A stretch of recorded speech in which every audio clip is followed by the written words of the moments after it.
This is Jeff Timberell, Director of the Southwest Florida Real Estate Investment Association. Here to talk about real-world real estate investing part one. This is going to be the first video in a longer series of videos. This mirrors presentations we have been doing in the Southwest Florida REIA for the last 3 months.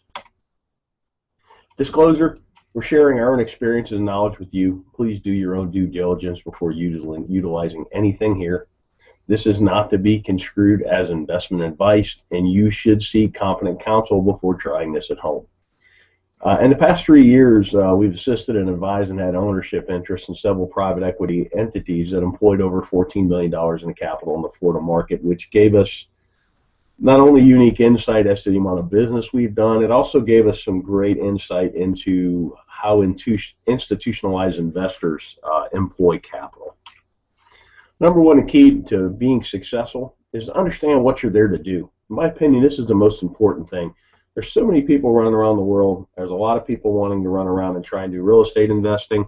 They take courses, they read books, they go to meetings, but they really don't know what they're there to do. They really haven't spent that critical time understanding what you're here to do, what's your mission, what's your goals. I mean, without having any goals, it's hard to achieve any goals, if that makes any sense.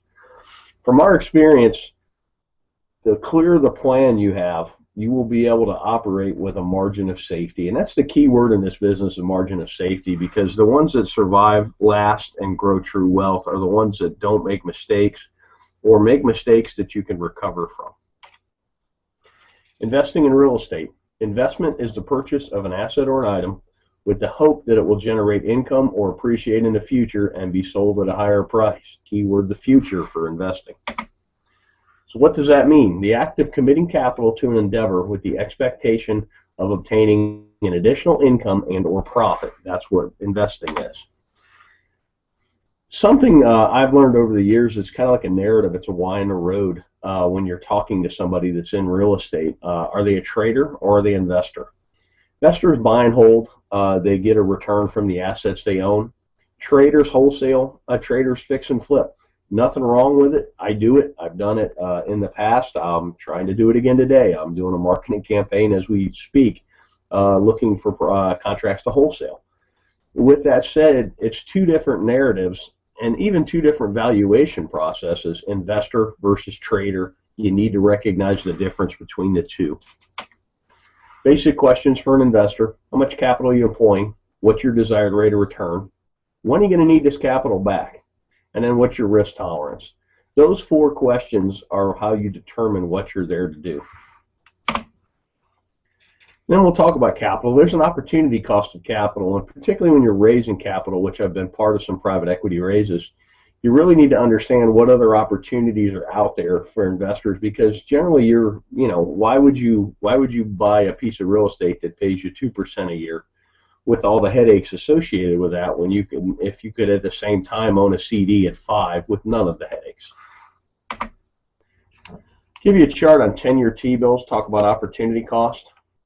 You can really see the recession, the Lehman Brothers crash really killed yields, but it's killed yields no matter what. I mean, pretty much at the time I'm talking about this, yields for a 10-year T-bill are bouncing between 2.6 and 2.8%. That's a terrible yield, particularly with the amount of money they're printing. And you go back 10 years, and this is why investment real estate has become so popular, because it's one of the few places you can get a yield. Here's CD rates from 1984 on, and if you notice, about early 2000s, everybody got excited about real estate, and that's because the CD rates of return just continue to go down. So right now, my God, on a 1-year CD, you're getting not even 1%.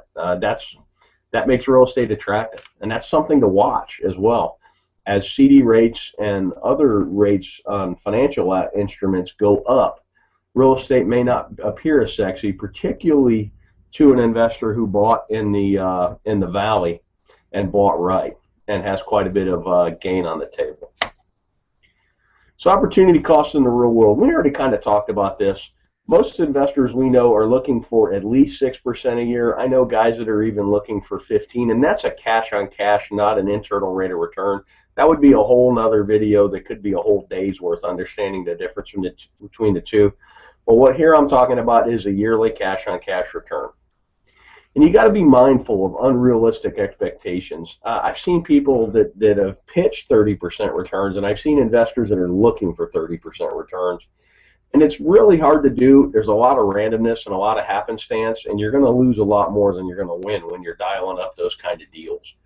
Unrealistic returns can lead to bad decision making because you seem to be chasing the golden goose instead of chasing a stable investment that pays you to own it.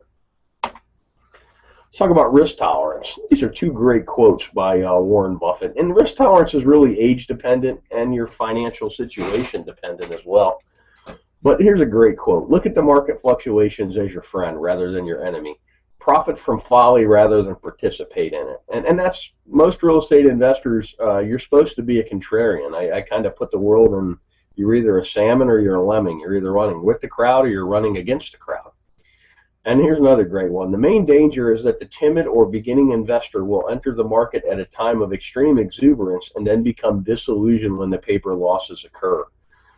The key is to not panic and do math-based risk assessments and then math-based evaluations and then sit down and decide what you're doing. You could have bought a home in Cape Coral, Florida at the height of the market at 320 and paid cash, held it all the way through the crash, and still got a better rate of return than CDs, and it's a terrible investment because your basis is so high. Or if you trade it out, you would literally be losing money.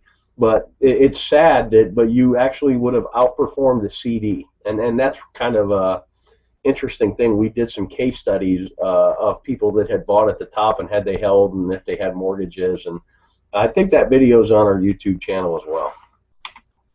Thanks for watching. You can always check out our website at swflreia.com. There should be a link at the bottom of this video. If you're on our website, put yourself on our mailing list.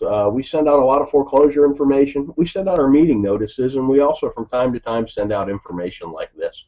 I hope this information is useful to you, and make it a great day.